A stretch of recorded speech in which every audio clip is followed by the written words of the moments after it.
financement bancaire fait partie des critères majeurs pour créer une entreprise et lui permettre une viabilité sur le long terme. Malheureusement, en Côte d'Ivoire, ce financement n'est généralement pas accessible ou lorsqu'il est, le petit entrepreneur ne dispose pas de facilités de paiement adaptées à sa taille. Pour cette raison, plusieurs se tournent vers des particuliers, entendez par là la famille ou des connaissances pour avoir un prêt. Mais ce n'est pas toujours évident dans un pays où le seuil de pauvreté est de 737 francs CFA par jour, soit 269,075 francs CFA par an, selon la dernière enquête harmonisée sur le niveau de vie des ménages réalisée en 2015 par l'État de Côte d'Ivoire.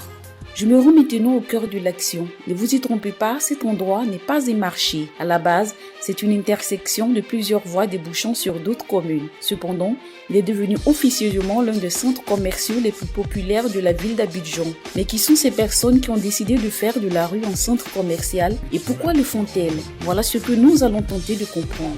Bonjour madame. C'est quel nom s'il vous plaît? Moi c'est Kabré Abdul Ismail. Kabré Abdul Ismail. Ismail, qu'est-ce que tu vends? Je vois que tu vends des vêtements. Oui, exactement. Ça coûte combien? Ça, il fait ça 4800 seulement à débattre, à diminuer. 4800? Oui, à diminuer seulement. Oui. D'accord. Où est-ce que tu le prends? Je le prends ça au Black. Au Black, oui. D'accord. Tu es propriétaire de ton propre magasin au Black là-bas? Non, c'est un monsieur qui casse les balles pour moi et puis il met avec lui. Et comment ça se passe? Quand il casse les balles là, on prend un guin à 1500 et puis nous on revend ça.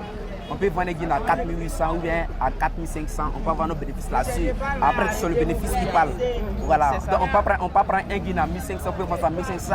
Ça, on travaille pour acheter mouton. On ne veut pas travailler pour que le mouton nous veut acheter. Ça, c'est impossible. Donc, même si on a les 1000 francs, les 500 bénéfices, ça nous suffit. C'est ça, on est sur le marché, on transfère, on achète les notices et puis on nous est su tranquillement. C'est mieux que d'aller voler. C'est ça, c'est clair, tout à fait. Je suis d'accord avec. Absolument. Et ça fait combien de temps que tu fais cette activité? Ça fait plus de 3 ans, moi, je vends les pantalons. Il fait des ans, il a vécu beaucoup de pays. Ah bon, voilà. Tu as fait quel pays?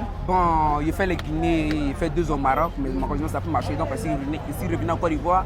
Il sait que c'est en Côte d'Ivoire. Mon avenir se trouve en Côte d'Ivoire ici.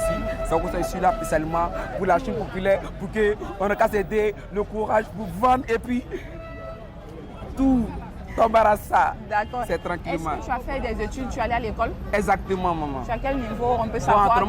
J'ai un PPC. Mais ici, est-ce que vous avez le droit de vendre? Parce que moi je sais que souvent on vous chasse. Oui, exactement. Mais malgré qu'on nous cherche, mais on ne peut pas.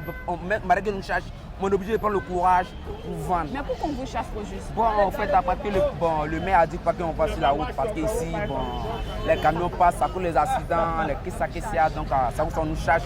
Mais malheureusement, il sait que non, ce que le maire dit, c'est la vérité. Normalement, tous ceux qui vendent les pantalons, ils doivent avoir leurs propres magasins. Voilà. Mais nous, on n'a pas de moyens pour vendre, pour prendre le magasin. Donc on est obligé de vendre sur la route.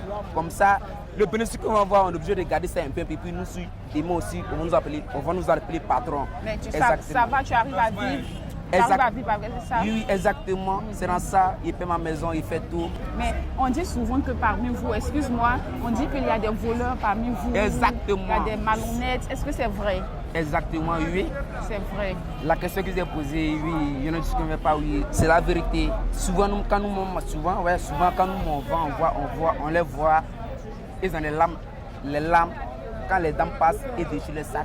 Souvent, quand on les attrape, on les frappe. Ici, c'est liberté. Il ne faut pas ça ici. Allez-y, faire dans d'autres quartiers. Mais ici, c'est le commercial.